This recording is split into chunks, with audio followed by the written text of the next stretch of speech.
Ah, o teatro, esse espaço mágico, essa linguagem catalisadora que nos leva a mergulhar nos meandros da alma humana. E que pode acontecer em qualquer espaço, num tablado, numa casa de espetáculos ou na rua, em meio onde o povo passa e é capturado pela sua magia. A nossa convidada de hoje tem muito a nos contar sobre os palcos da vida e sobre a vida nos palcos.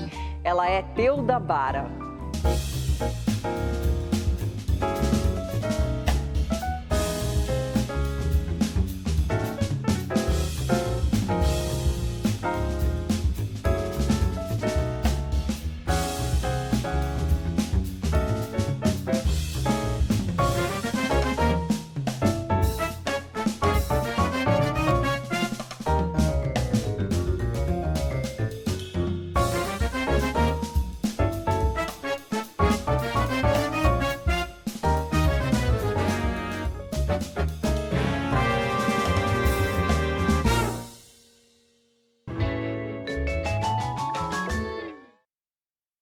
Teuda, coisa boa te receber aqui no Persona. Seja bem-vinda, Teuda Bara. Muito obrigada. Eu acho que coisa boa para mim estar aqui. É um programa tão importante, eu já vi tantos, né? E assim, eu estou muito honrada de estar aqui, vocês terem me convidado. A honra é nossa. Muito obrigada. Teuda, dentre as muitas histórias curiosíssimas da sua vida, você é uma das raras pessoas que tem 2 registros de nascimento.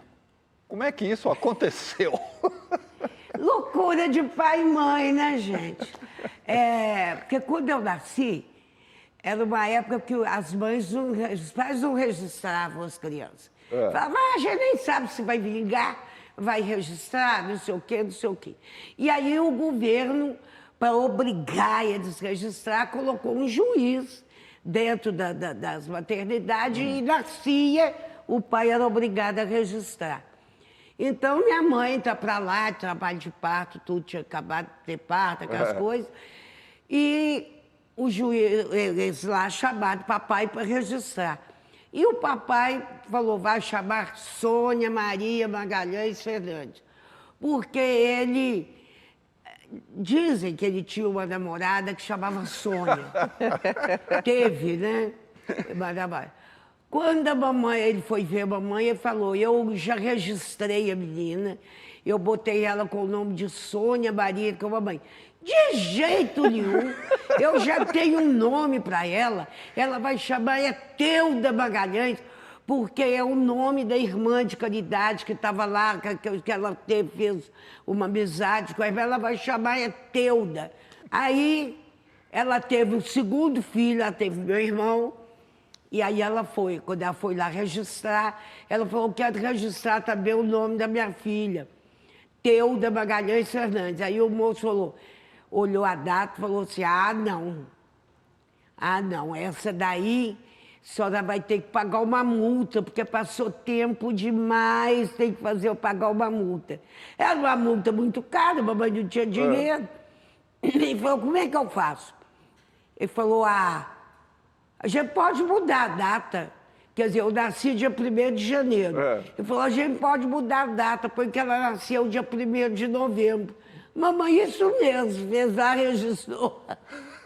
Você ficou mais jovem. Quase um ano. Bom, Teuda, você costuma dizer que desde criança foi uma menina um tanto rebelde, né? Não gostava muito aí de ir à escola, nem das convenções sociais. Você era uma ovelhinha negra na família? Eu era uma criança livre, tá entendendo? Eu gostava, eu não gostava. Eu, por exemplo, eu fugi, mamãe conta que a gente morava lá na Savassi e que desde pequena, eu fugia de casa. Eu fugia de casa e ia arrancando a roupa, eles achavam, a blusinha dela aqui, não sei o quê. Eu fugia de casa. Entrava nas casas dos outros, conversava com as pessoas. Era assim, entendendo? Gostava de ser assim. Tem uma história que você inventou que era muito pobre, foi sem sapato para a escola. Foi. Conta pra gente. Porque naquela época eu queria comprar um sapato bonitinho para mim. Não, eles compraram um sapato que na época chamava sapato tanque. Ele era todo fechadão de homem, assim, com cadarço. Um calor, um peso, um incômodo, sabe? E além disso, tinha 2 laços de fita aqui da cabeça que tinha que ir. E eu detestava tanto o sapato como os laços de fita. Aí eles me arrumavam, vai para aula. Naquele tempo que não tinha especial, você ia para aula a pé e tal. Eu ia para aula e eu arranjei um lugar lá no caminho que eu tirava o sapato e os laços de fita, enfiava lá e deixava. Chegava descalço e sem fita. Aí eles falaram que eu ia. Mas por que você vem descalça? Aí eu falei, porque eu sou muito pobre. meu pai não tem dinheiro para comprar sapato, fita para mim, não. Ah, porque que a professora faz? Faz uma lista para dentro lá da escola, lá dos... para comprar sapato e lenço para mim. Uma vaquinha. Fita. E aí... mandou o dinheiro pro papai. Nossa. Eu cheguei lá na maior felicidade, falei, papai, ganhei dinheiro. Papai, olha aqui que a professora deu para eu comprar sapato e fita. Mas eu levei uma surra. Imagina. E papai, no dia seguinte, foi comigo de sapato, de fita, foi lá me entregar, devolveu o dinheiro. Falou, essa menina me dá muito trabalho, ela tem essas manias. Mas foi por causa de coisas desse tipo que a sua mãe resolveu te internar num internato de freiras?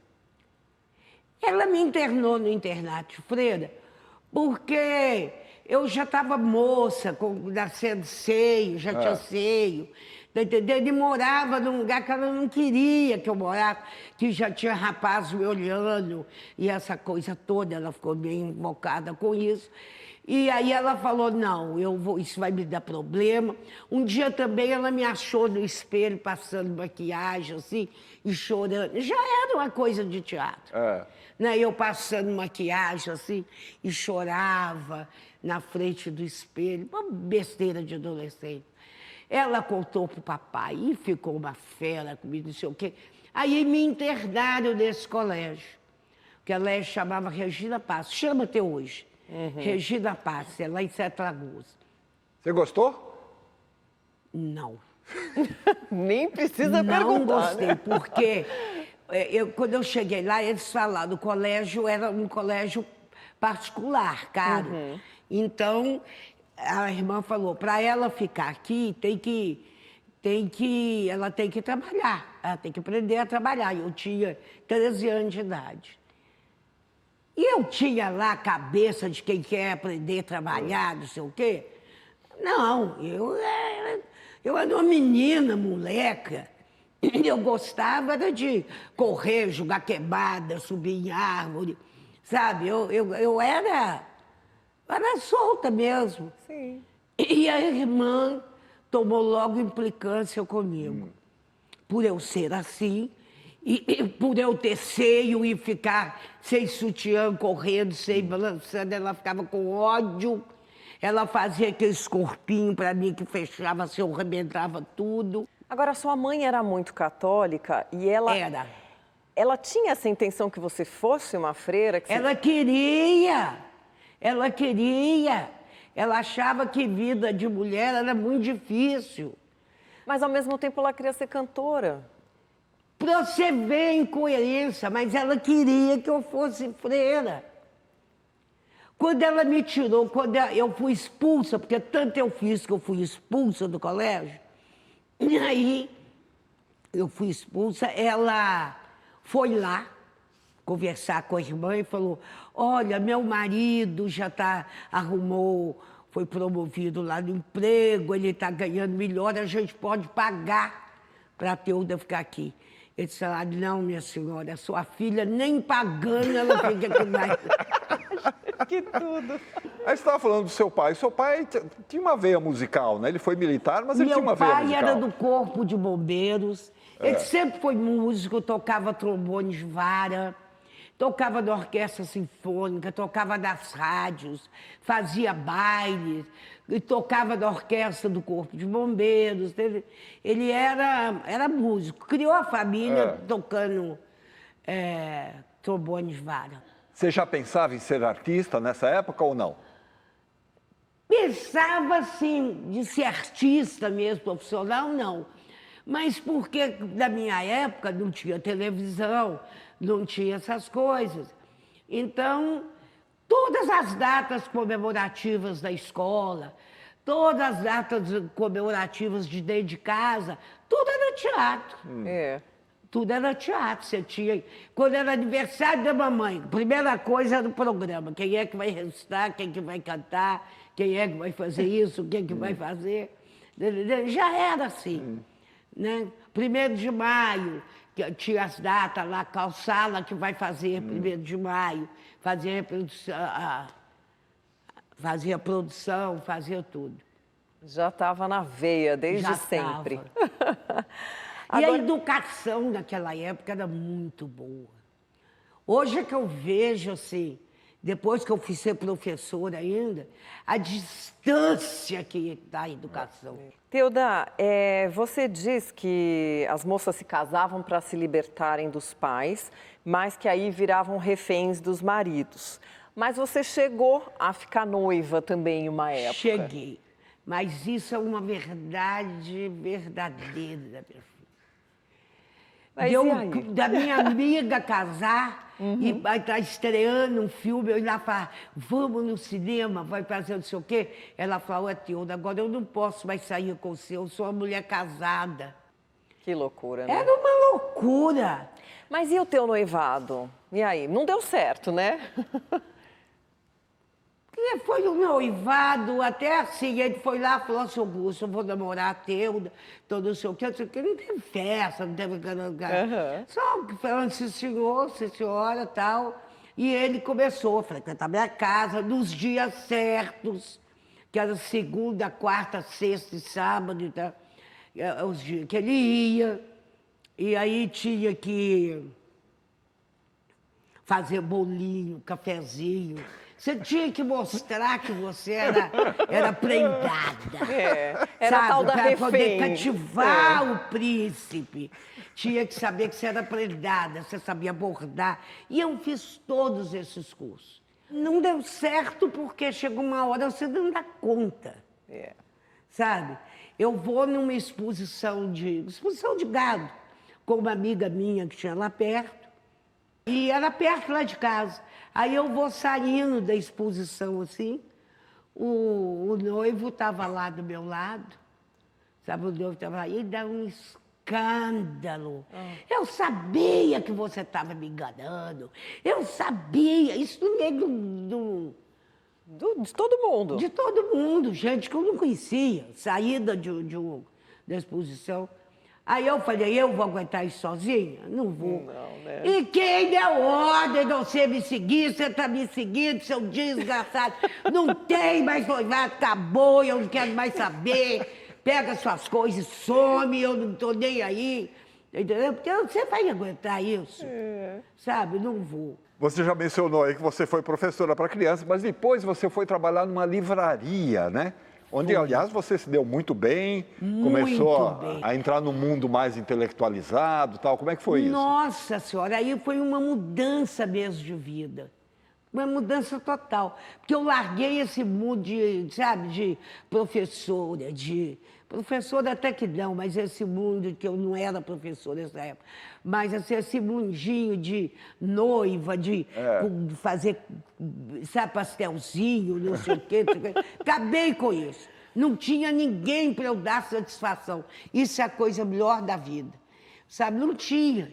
Eu estava fazendo vestibular para ir para a faculdade e vou trabalhar numa livraria que era o centro de todos os estudantes que eram contra a ditadura, que estavam lá. Então, tinha jornais deles. E nisso eu fui lendo, né? Então, assim, um dia eu peguei um livro, meu irmão me deu um livro do Jubiabá. E eu começo a ler e fiquei apaixonada, né? Fiquei apaixonada e a dona da livraria chegou e eu falei, desculpa, que eu não estava trabalhando. Eu fiquei doida com esse livro aqui, então ela falou, esse aqui você vai gostar mais. Pegou o Gabriela e me deu. Olha só. Ela tinha toda a coleção de Jorge Amado. Bom, aí você foi cursar Ciências Sociais na Federal de Minas Gerais. Passei no vestibular. Né? Conheceu o icônico Chacrinha, que é uma passagem aí da sua vida na faculdade, que é um dos maiores comunicadores da época, né? Mas é verdade que ele até te chamou para ser chacrete? É verdade. É verdade. Foi uma coisa muito estranha. Muito estranho. Hoje eu fico pensando, né? Será que ele chamou de verdade mesmo? Né? Mas naquela época, todo mundo, os professores, né, tinha muita vontade de saber como é que faz comunicação social, como é que faz comunicação com o povo, né? Porque era tudo, né, ditadura, né, gente? Tudo preso. Ninguém abre a boca, ninguém fala nada. E aí eles falaram, não, o Chacrinha. Então os professores de psicologia social reuniram, fizeram um convite para o Chacrinha ir lá fazer uma palestra sobre comunicação social. Lá vai o Chacrinha. E nós endoidecidos. Isso foi falado com todos os cursos da universidade. O DA ficou assim de gente. Eu fiquei com a cara no palco assim, ó. E chega o Chacrinha de Abelardo Barbosa, de terno, mas a gravata era amarela de poazinho vermelho, entendeu? Ele chega e aí ele começa a falar e os professores que tinham convidado começam com aquelas perguntas científicas difíceis para ele responder. E o que é isso? O que você acha que é isso? O que você acha que esse autor quis falar com isso? O quê? De repente, Chacrinha parou e falou, olha, deixa eu falar uma coisa com vocês. Vocês convidaram a pessoa errada. Não sei nada do que vocês estão falando, nunca li esses livros, nunca falei desses autores, não sei nada. Eu não faço comunicação social assim. Vocês querem saber como é que eu faço? Eles falaram, uai, queremos, pode fazer. Ele foi lá para a beirada do palco. Quem é homem aí, levanta a mão. Vai todo mundo, estudante, né? Quem é mulher aí, levanta a mão. As mulheres, Aí eu falo, os homens, canta comigo. Eu queria ser um bicho pra comer você todinha. As mulheres, come eu, pai, come eu, pai. E os homens, gente, foi a melhor coisa que ele podia ter feito. Aí depois, ele levou a gente para um bar que chamava Veia Poética. Aí uma hora ele bateu na minha perna assim, e falou assim, ô moço, você não quer ser chacrete comigo, não? Lá para você ser minha chacrete. Eu falei, Chacrinha? Eu sou gorda. Ele falou, mas minha filha, meu programa é de classe C. Eles gostam de mulher gorda, mulher coxuda.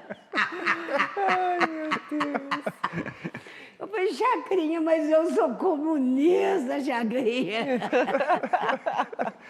Comunista demais para ser chacrete, Pra ser né? chacrete. Muito bom. Bom, um dia apareceu na sua vida um convite para fazer alguma coisa no teatro, né? E aí nós temos o depoimento de duas pessoas que falam sobre isso e sobre a sua importância como inspiradora das novas gerações. Olha só. Conheci a maluca da Teuda sentada ali na hora do recreio, na faculdade de filosofia. Então ela saía para o recreio e ficava fumando maconha, dando risada. Eu estava ensaiando na época, falar baixo não eu grito, convidei a Teuda para dar o ponto para a atriz, que era a Vilma Henriques. Mas ela enrolava todo no ponto, ria também, se divertia como se... Teuda, você sabe, né, que você é uma mulher que abriu, né, as portas para uma outra geração de mulheres. Eu faço parte de uma geração que veio depois da sua. Então, esse seu comportamento, essa sua liberdade abriu muito espaço para a minha geração ser o que gostaria de ser, né? Então, nós escolhemos ser artistas e a sua experiência de artista influenciou muito essa possibilidade no nosso caminho. Aí na segunda peça que eu resolvi montar, que era o Viva o Legado, aí convidei ela para fazer uma prostituta. E ela achou ótimo, né? E virou atriz. E aí, Teudinha, como você é uma grande contadora de histórias, eu queria que você falasse um pouco para as pessoas esse dia que você largou o bordado, que você largou essa vida que programaram para você, né, a sua família, você decidiu ser artista, ser a mulher que você nasceu para ser. Um grande abraço aqui do seu descobridor, Eide Ribeiro. Fique com Deus.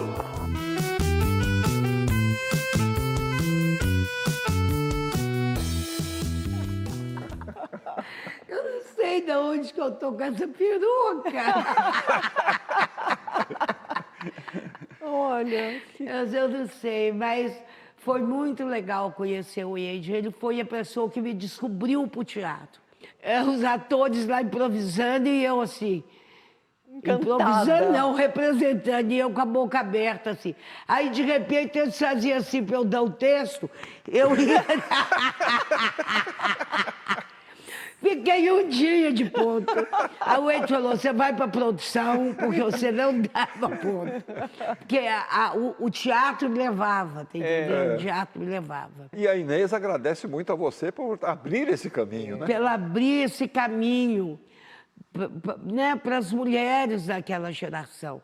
Eu acho isso muito importante, que tenha aberto caminhos. Eu fico muito orgulhosa disso. E tem que não sei ficar se é mesmo. vaidade minha, mas eu fico muito orgulhosa assim, de isso ter acontecido, porque não foi uma coisa assim, eu pensei, vou fazer isso, não, disso ter acontecido na sequência da minha vida, né?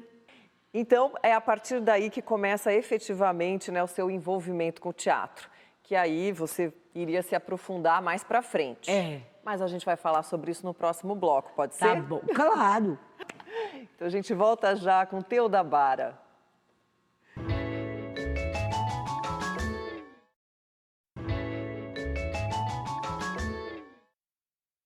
Pronto, estamos de volta com o Persona. A nossa convidada de hoje é a atriz Teuda Bara. Para abrir esse bloco, Teuda, temos uma mensagem de alguém que também estava lá nesse seu início de carreira no teatro. Quem é?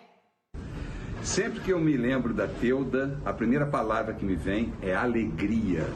Alegria porque eu nunca me encontrei com a Teuda, que eu me lembre, em que em algum momento a gente não tenha dado uma gargalhada. Essa risada gostosa que é a marca da Teuda. Ao mesmo tempo, o prazer e a alegria foram as nossas armas durante o período difícil que a gente viveu durante a ditadura militar, em que a censura era muito firme em cima de nós todos. Enfim, naquele cenário pavoroso, foi nessa época que eu me encontrei com a Teuda para fazer a peça Viva o Legado, que foi certamente um marco na nossa vida. Nós fomos proibidos logo na estreia, porque eu acho que a nossa alegria, o nosso prazer excedeu os limites que nos permitiam. A gente acabou improvisando demais, fugindo do texto, e a censura então proibiu os atores de trabalhar.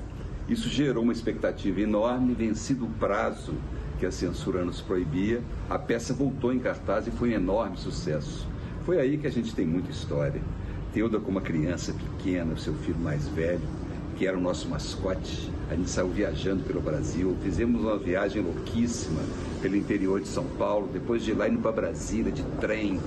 Uma loucura e um prazer que só naquela época a gente conseguia, com a nossa vitalidade, né, fazer com que acontecesse o teatro daquela forma.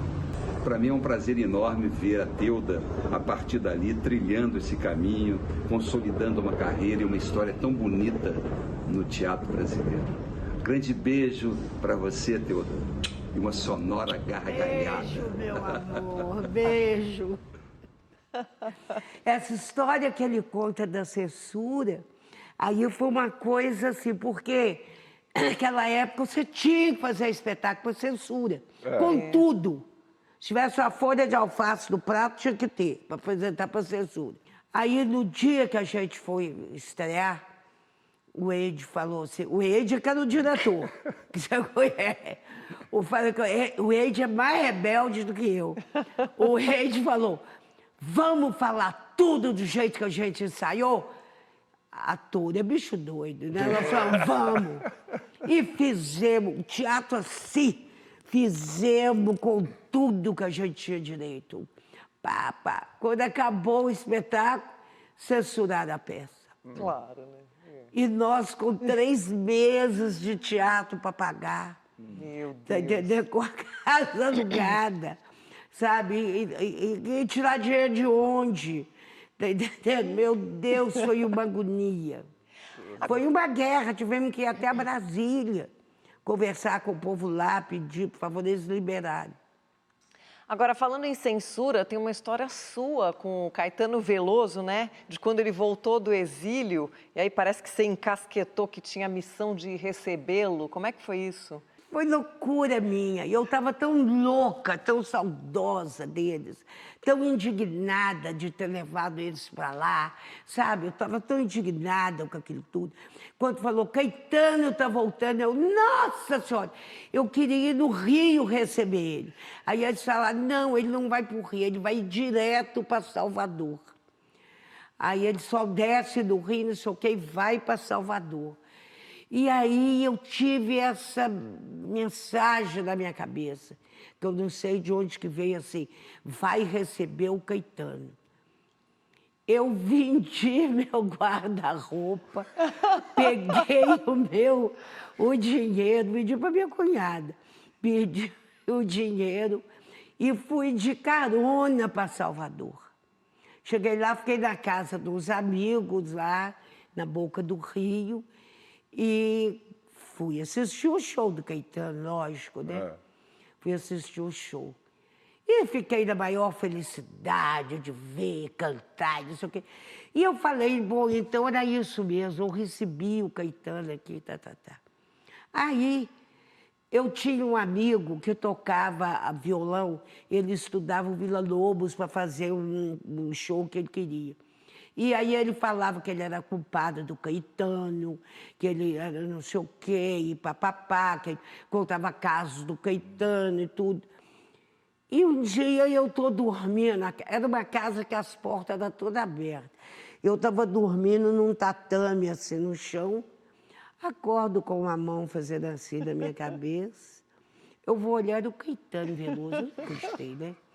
Eu levantei com a boca aberta assim. E aí aí ele me perguntou pelos donos da casa, eu falei, ó, eles saíram, mas eles devem voltar.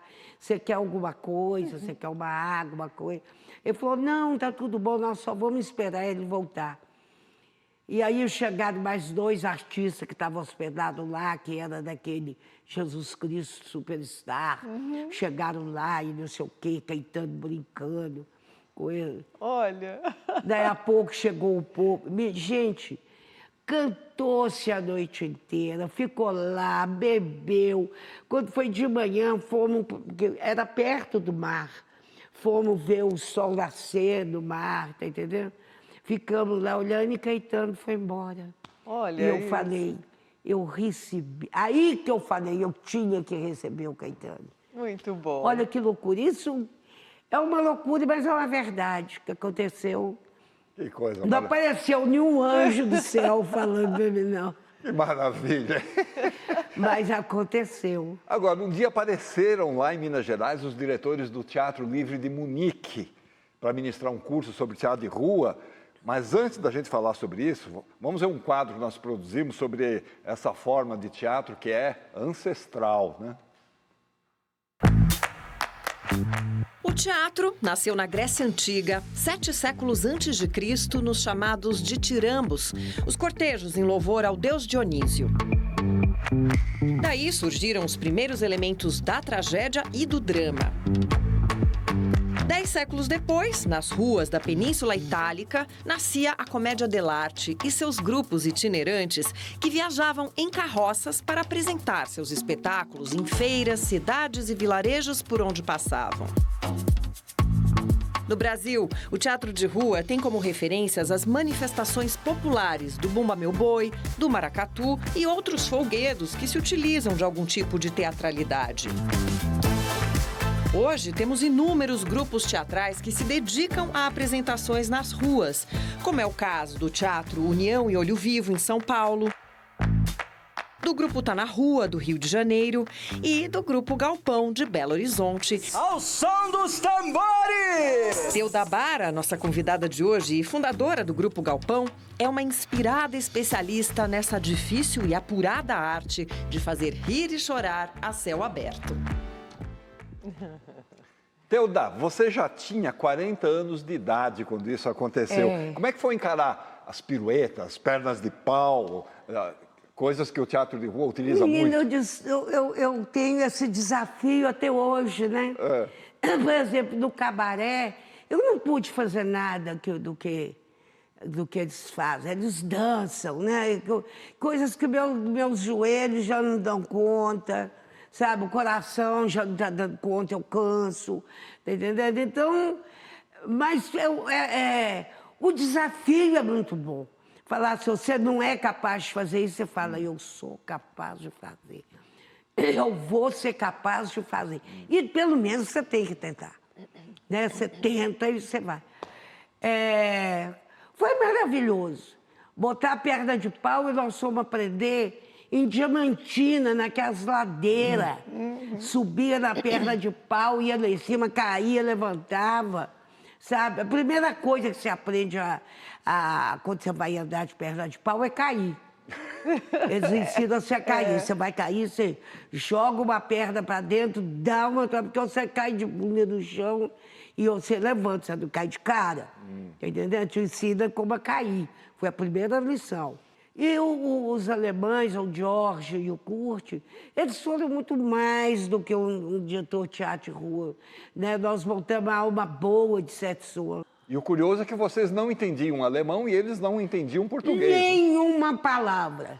Tinha alguém que sabia alguma coisa de inglês e eles iam conversando assim. A gente tinha um livro da Alma Boa de Sete Soa em português e eles tinham um em inglês.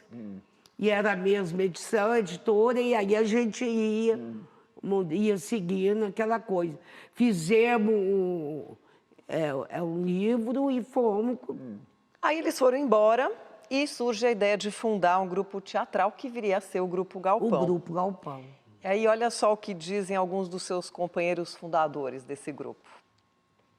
Eu acho que a Teuda tem um percurso extraordinário, assim, uma pessoa que vem da década de 60, assim, que se assume como uma mulher, como um ser humano, como uma pessoa que contestou, né, todos os padrões, né, toda a caretice da época, e é uma das poucas pessoas no mundo, na minha existência, que eu conheço que é absolutamente livre, né? E ela traz isso para o teatro que ela faz. Teuda, quando chegou ao Galpão, já era uma atriz com uma boa experiência de palco, cotejada, né, pelos diretores.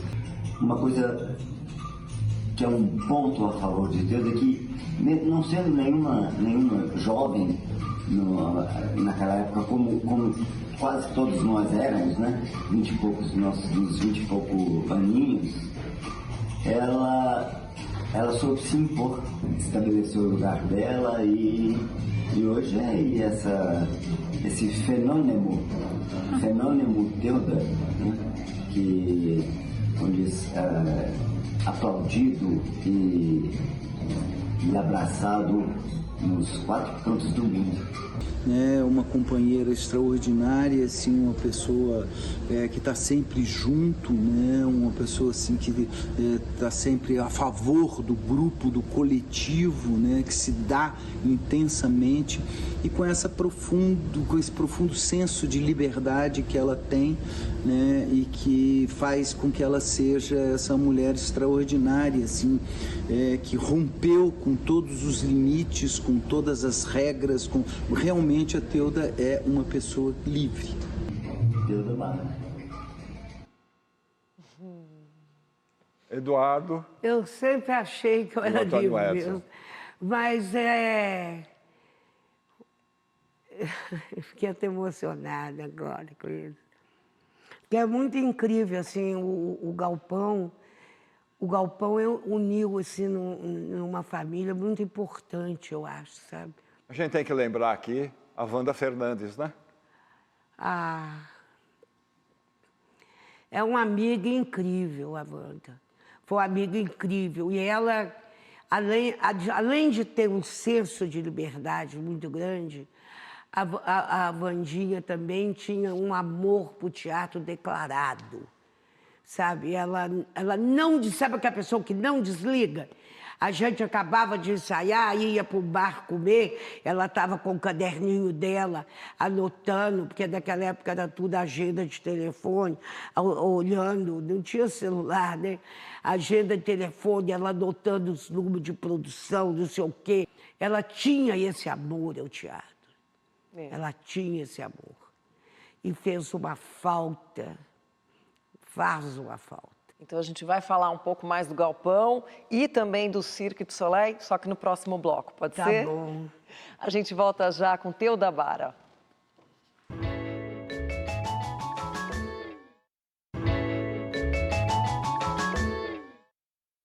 Estamos de volta com Persona, hoje conversando com a Teuda Bara, uma das fundadoras do Grupo Galpão, e é sobre o Grupo Galpão que a gente produziu um quadro, olha só. Companhia teatral fundada em 1982 em Belo Horizonte, Minas Gerais, o Grupo Galpão tem suas raízes no teatro popular e no teatro de rua.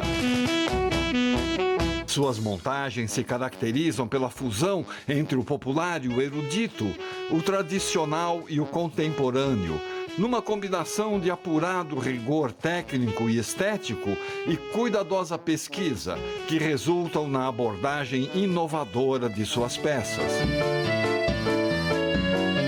Nesses mais de 40 anos de existência, a companhia já se apresentou em mais de 100 cidades no Brasil e por quase 2 dezenas de países da América Latina, América do Norte e Europa. Suas montagens somam quase 2 milhões de espectadores, sucesso que atesta o caráter universal dos espetáculos e consagram o Grupo Galpão como uma das mais importantes companhias teatrais brasileiras. Dentre os fundadores do Galpão, a nossa convidada de hoje, Teuda Bara, que participou de quase todas as montagens dessa conceituada trupe teatral.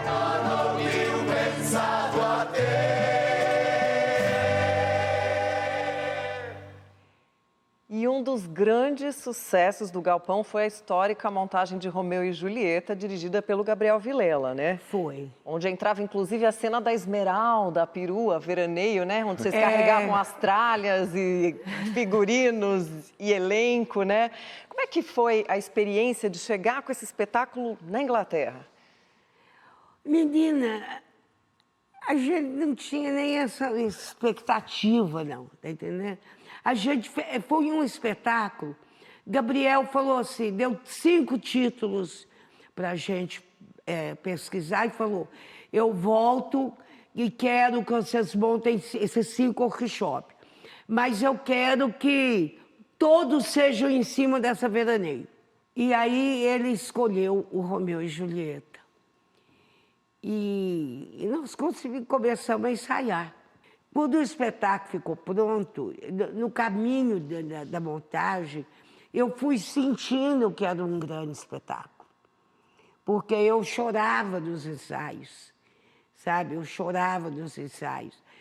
E para mim o espetáculo tinha tudo. Tinha um lado político, tinha um lado, né, que era terno, amoroso, tinha um lado... Ele é maravilhoso o espetáculo. E ele, para poder fazer isso, ele falou assim, nós vamos ensaiar num lugar aberto, porque eu não posso ensaiar teatro de rua dentro de um galpão. Sim. Aí nós fomos para o Morro Vermelho e lá nós começamos a ensaiar no Morro Vermelho. Quando chegou lá, a primeira coisa que ele fez foi mudar os figurinos. Eu quero os figurinos tudo caiado, igual essas casarinhas aqui. O amarelo, o azul, que é as cores de xadrez eu quero os figurinos todos assim. A figurinista pirou. Mas aí, em algum momento, vocês decidiram levar o espetáculo lá para o Globe Theatre. Nós fomos convidados a participar de uma... que não foi uma praça que ia ter... Era uma coisa que estava falando, coisas de Minas. Tinha roupa de Minas, comida de Minas, não sei o quê. E o teatro, eles levaram o Romeu e Julieta. Nós fizemos 3 ou 4 espetáculos lá, nesse lugar. E o pessoal do Globo foi lá ver.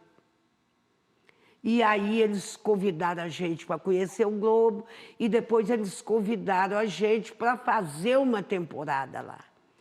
Foi emocionante. Foi emocionante, porque você, no palco do Shakespeare, aquelas coisas que você vê em cinema, sabe? Você vê dali a plateia em pé comendo, que é uma coisa que eles fazem. Porque quando eles não gostavam, eles jogavam pão no tomate lá nos atores. Mas assim, todo... E eles têm um amor, uma coisa por esse tempo, essa apresentação. Porque uma moça que tinha casado, ela saiu do casamento e foi de noiva com o noivo assistir o nosso espetáculo. Isso, que demais. Fazia parte da comemoração dela, sabe assim. Agora, naquela apresentação, um diretor do famoso Cirque du Soleil estava na plateia, te convidou para fazer parte do Cirque du Soleil, e a gente tem um depoimento aí de uma pessoa que viu você trabalhando no Cirque du Soleil. Oh! Eu sou fã do trabalho da Teuda há muitos anos. Eu sou tão fã que eu fui em Vegas assisti-la num show monumental do Cirque du Soleil. Eu entrei naquele teatro monumental e vi aquele palco gigantesco. Eu falei, ela vai sumir aí. Aí, de repente, vem um pássaro mecânico enorme lá no céu, imenso, lá no alto daquele palco. E, de repente, está ela lá, gigante, com uma luz, uma humanidade que ninguém no show tinha. Eu não sei direito o que aconteceu, porque foi um turbilhão de emoção na minha cabeça, que eu chorei muito. Todas as vezes que a Teuda entrava em cena, eu me lembrava de Minas, eu me lembrava da cachaça que a gente toma todas as vezes que eu vou lá e ela me convida. Eu nem gosto muito, mas a gente vai. E de como essa mulher tem um gigantesco magnetismo que faz transbordar o nosso coração de emoção. Aliás, para que a arte serve? Para nos emocionar. E ela sabe fazer isso muito bem. Parabéns, Teuda. Te amo sempre. Olha que lindo. O Ulisses é um amor. O Ulisses é um amor. Ele que levou o Gabriel para nós.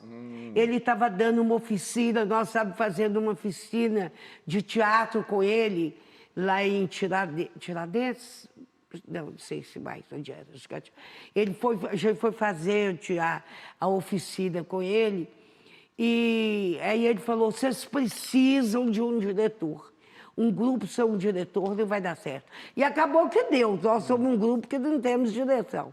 Mas nós fazemos a direção, nós vamos atrás da pessoa que a gente quer, né? E o Ulisses falou assim, eu tenho um amigo que acabou de formar, saiu premiado do espetáculo lá em São Paulo, levou o Gabriel para trabalhar com a gente. Só que o Gabriel tinha outras ideias, né? Ator é ator. Aí ele não pôde dirigir. Quando ele viu que nós montamos o Nelson Rodrigues, Álbum de Família, ele chamou a gente e falou, eu quero dirigir você. Muito bom. Aí que foi a ideia dos 5 workshops e tal. Agora, Teuda, você frequentou circo, namorou com um trapezista, mas nunca pensou em trabalhar em circo. Não. Então, mas foi parar no Porque se eu Cirque du Soleil. queria, eu tinha ido. Porque eu estava namorando o trapezista. Tá entendendo? Se eu quisesse, eu era professora, eu podia casar com ele. Mas era uma coisa que que não casava com a minha ideia, tá entendendo? Mesmo assim, foi parar no circo, né? Então, conta pra gente como é Mas que era foi chegar... outro circo, outra história, outra coisa. Não tinha um envolvimento emocional, não tinha nada disso. Então, quando eles me chamaram para fazer, eu perguntaram se eu queria, e eu falei, olha, gente, querer eu quero, quem não quer ir para o Cirque du Soleil lá. Mas eu nunca pensei, nem sonho, que eu ia parar do Cirque du Soleil. Aí eu falava, mas como é que eu vou fazer isso, né? Como é que tem isso? Mas aí, quando veio o convite, eles mandaram um convite para mim pedindo para eu fazer algumas cenas, gravar algumas coisas e tal, tal, tal. Fiz tudo que eles pediram, mandaram. E no final, eles mandaram que eu cantasse uma canção. Eu cantei andando numa perna de pau, sabe? Eu toquei instrumento, eu fiz um monte de coisa. E mandei para eles as acrobacias que eu sabia fazer. Eu falei, olha, eu estou mandando para vocês verem o tanto que é ruim. E o que eu falei é ruim, entendeu? Mas eu estou disposta a ir, não sei o quê, se vocês quiserem e tal. Eu estou fazendo um espetáculo com o Paulo José, que era um orgulho enorme para mim. E aí, daí a pouco eu recebo uma resposta falando assim, nós queremos que você faça uma audição lá foi nossas audição. Quando eu chego lá, gente, só juventude maravilhosa. Aqueles artistas que dá até nó no corpo, assim, Eu falei, estou roubada, estou lascada. Aí botaram a blusa de mim com um número aqui. E aí a Code ficava com a varinha no chão, assim, sobe! Eu sentia que dar um pulo no trapézio e aí virar lá em cima de ponta cabeça, segurar com a perna, com uma mão. Eu falei, sobe! Aí na hora que chegou o meu, sobe! Eu falei, não sube. Não sube, não tem jeito. Aí ela, sobe! Eu pulei e fiquei pendurada por uma mão, assim. E não fazia mais nada e pulei pro chão de si. Ela falou, mas você técnica? Eu falei, não faço, não sei, não faço. Aí ela olhou para mim, tinha uma escada daquelas de grampo na parede. Você sobe essa escada? Eu falei, subo.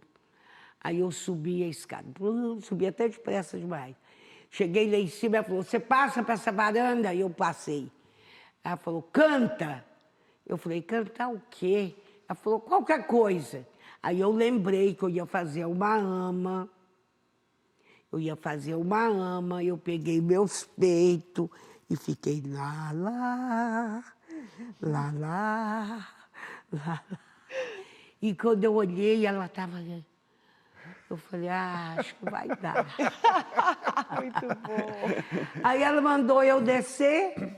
Depois ela falou comigo, não pare nada do que você está fazendo, não sei o que eu falei, não passei.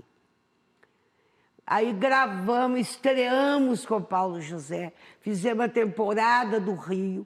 Quando acabou a temporada do Rio, eu recebo o contrato para eu assinar, para ir para lá para ensaiar. Que só depois que eu tivesse ensaiado nos aparelhos, que você viu os aparelhos, aquele barco, aquelas coisas, só depois que eu tivesse passado por aquilo é que eu ia assinar o contrato, como ele devia ser. E eu fui. É isso que eu falo com você, eu tenho uma coisa que me desafia. E aí você vai. Falar, eu vou fazer. Você acabou ficando no Cirque du Soleil 4 anos? 4 anos. Foi 4 meses, não, 3 e um pouco. Beleza. Agora, vamos mudar um pouco de assunto. Você eventualmente trabalha também no cinema e na televisão. Na TV você fez Meu Pedacinho de Chão, fez o Toma Lá da Cá. No cinema você fez uns 25 filmes, mais ou menos. Dentre eles, O Palhaço, premiadíssimo. O Palhaço. Você fazia a Cigana, Zaira.